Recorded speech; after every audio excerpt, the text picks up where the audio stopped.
What do you think is going to happen to this pot of water when we turn on the flame? If you said it'll get hot, you're right. But what all will that look like? You probably know that it will look like bubbles. First, the tiny little air bubbles that form at the bottom and sides of the pan, and then the bubbles of boiling water, water that is going from its liquid to its gas form. Eventually, it'll look like that. But at first, it won't look like much is happening at all. And this model gives us a better picture of what's happening in that pot of water.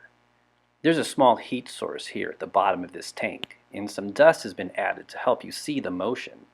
And the warmer water at the bottom of the tank close to the heat source rises, and the cooler water at the top of the tank sinks. It keeps doing this until the temperature throughout the whole tank rises, and at 212 degrees Fahrenheit at sea level, something happens. That's when a liquid water molecule has a 50-50 chance that it might explode into a gas. If just one molecule bursts into a gas in the whole pot of liquid, that won't look like much. But when more and more of the water molecules reach that boiling point, we might start to see the explosions, the little bubbles rising and bursting.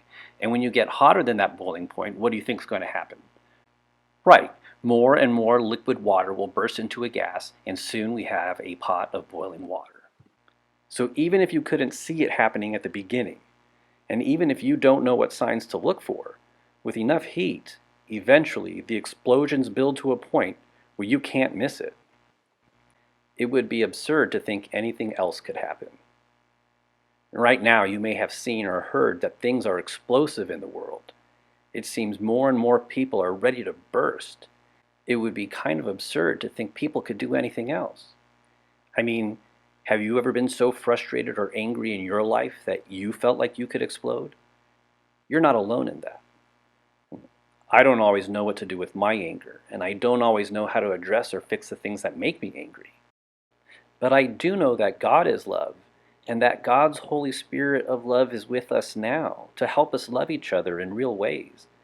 And even when we're unsure of what that might look like, we need to remember the examples that Jesus gave us to show us what love looks like in real life.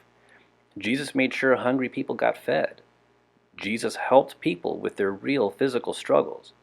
Jesus welcomed new people into his family. He spoke kindly and constructively to people who were struggling and felt ashamed. He also spoke forcefully and sometimes harshly to the leaders who made those people struggle in shame. He tore down things that made people's struggles harder, even though he knew that could be very dangerous. The idea of God's Holy Spirit being like fire might help us in this case. Maybe even though different acts of love here and there might be imperceptible or hard to see at any given time, maybe enough of us acting together with that Holy Spirit fire, we can get to a point where no one can miss it.